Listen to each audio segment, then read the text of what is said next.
Today we're going to go through a Conn 7M, Conn's last attempt at a professional alto saxophone, designed after the 6M in the 1970s. This one was stamped Mexico.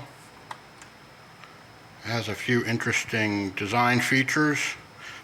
The neck key has a nice V or M design. The register key assembly has a nice Conn insignia on it and has a quite different kind of tilting design. We'll take it all apart, see how it all gets apart. These keys have a little bit of sculpting to them, somewhat like the maybe a 28M. Fishtail, nice button for the thumb. Somewhat standard keys. The pinky table has a somewhat unique design here.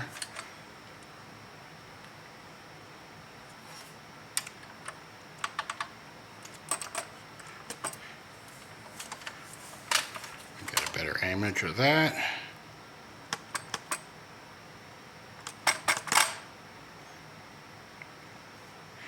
Got one large post supporting the 4 rods, and the C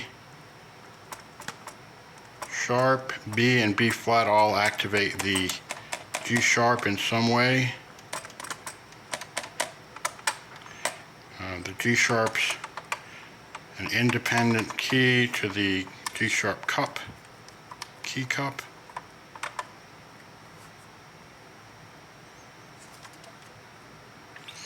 The C sharp's been moved to the outside of the bell below the B and B flat keys, and there's an assistant tab here.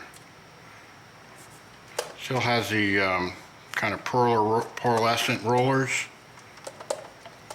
This one's fairly used. It shows a lot of scratching around the bell, although in some places the lacquer is in pretty good shape. Very simple engraving.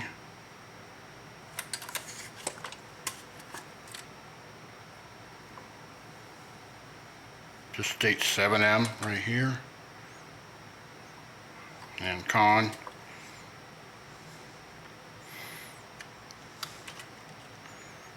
So I've already put a drop of this CRC Ultra Screw Loose on every screw head and junction.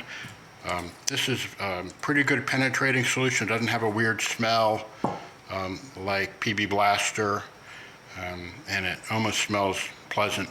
It's not too gummy, and it seems to penetrate very well. I also have a needle nose pliers, a couple of screwdrivers, spring hook, small screwdriver, and a dropper bottle for the CRC, but it's already been used.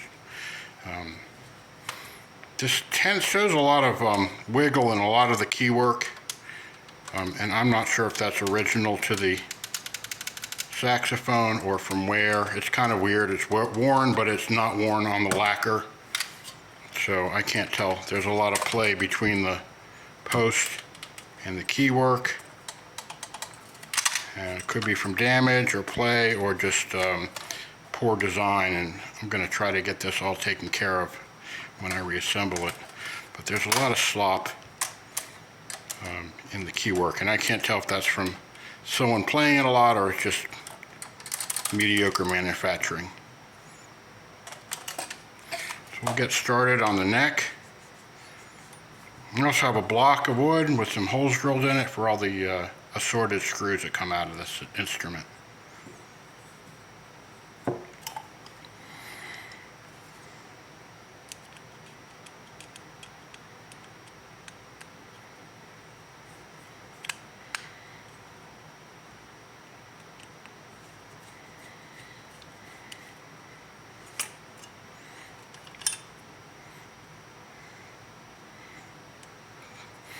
The register key has a fairly heavy and large flat spring,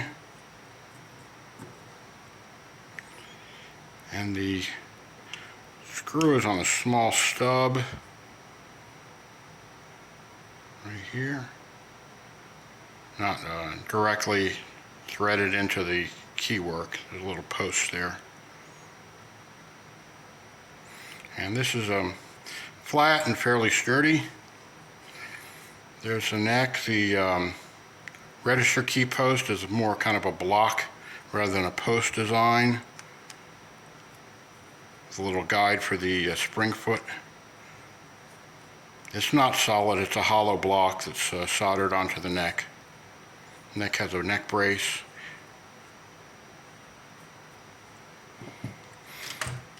We'll start with the register key.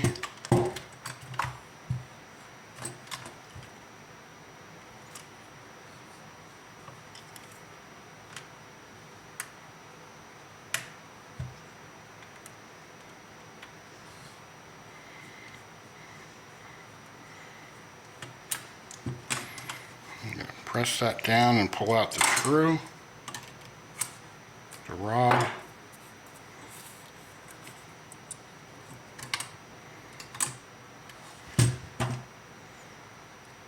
And this has another large flat spring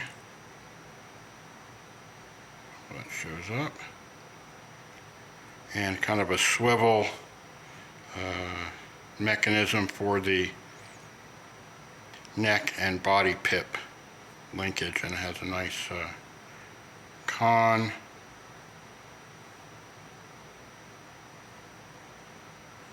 C. It's a fairly large headed screw here.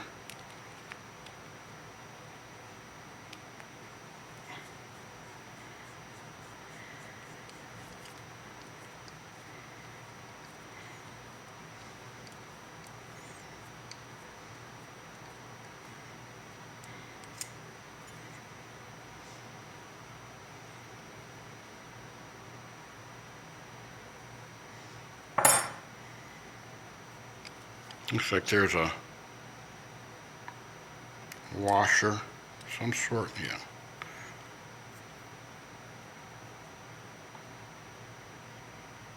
C-clip washer, and there's a pivot, and that's recessed.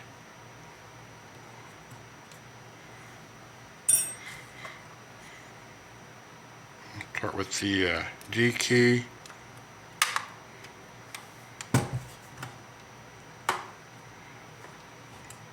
A little bit snug.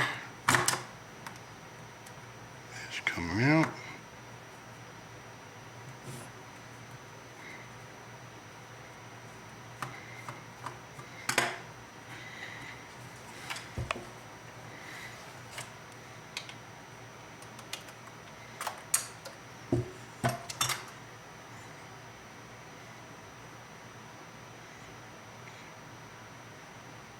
A lot of different kind of bends to it. It's not just kind of a stamped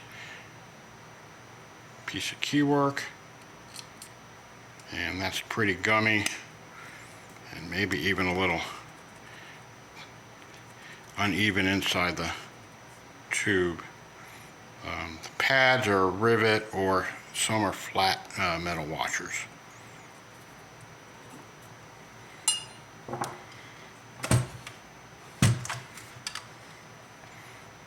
Take off the F.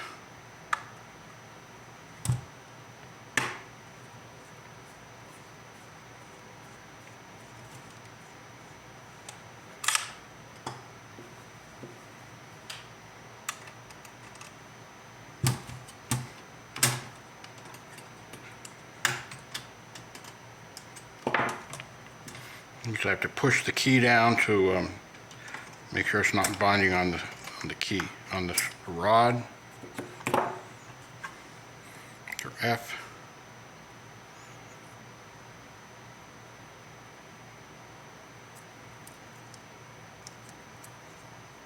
And this is old. A lot of the regulation material is kind of falling off just due to age. This is 1970-ish. That pad's a little bit worn.